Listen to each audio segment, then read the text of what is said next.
Assalamualaikum warahmatullahi wabarakatuh. Nama saya Retno Damayanti dari PAUD semester 2. Kali ini saya akan menerangkan mengenai surat yang termasuk golongan Makkiyah dan surat yang termasuk golongan Madaniyah.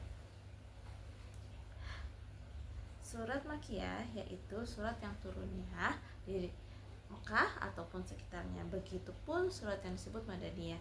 Surat Madaniyah sendiri disebutkan adalah surat yang turun di daerah Madinah dan sekitarnya.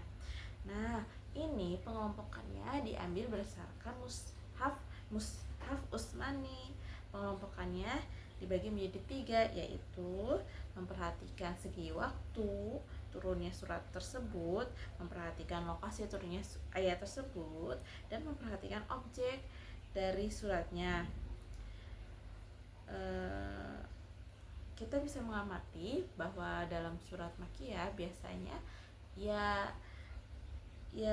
ayuhan nas sebagai hai para manusia, sedangkan untuk surat Madaniyah sendiri biasanya ya ayyuhalladzina amanu, hai orang-orang yang beriman. Nah, dari situ saja sudah bisa menjadi pembeda ya teman-teman.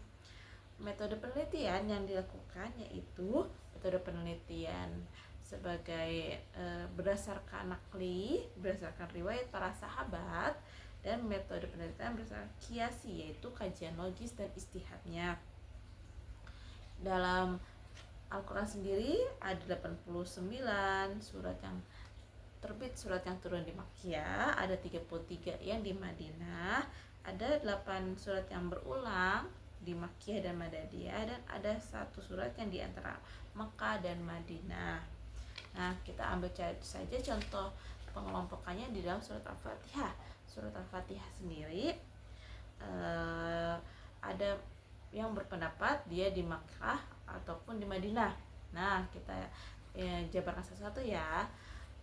Para sahabat yang berpikir bahwa surat Al-Fatihah turunnya di Mekah memberi argumen, memberi penjelasan bahwa jika dilihat dari firman Allah, Nabi pernah menafsirkan sebagai Al-Fatihah sebagai asap al-masani.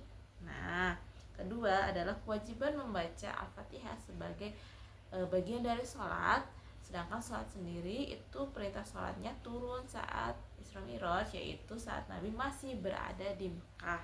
Dan yang ketiga adalah Fathul Kitab atau kitab yang utama gitu, kitab yang surat sebagai pembuka kitab. Dalam riwayatnya Ali bin Abi Thalib, yaitu khalifah keempatnya sendiri. Nah, sahabat yang berpendapat bahwa Al-Fatihah Al-Fatihah terbit sebagai surat Madaniyah, yaitu Abu Hurairah dan Ibnu Abbas. Mereka berpendapat bahwasanya turunnya di Madinah ini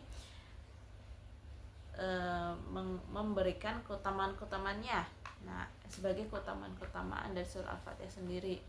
Nah, namun setelah dikaji berdasarkan pengelompokannya maupun metode yang diambilnya, yaitu metode nakli dan qiyati, akhirnya para ulama menyepakati bahwasanya surat Al-Fatihah termasuk surat Makkiyah, karena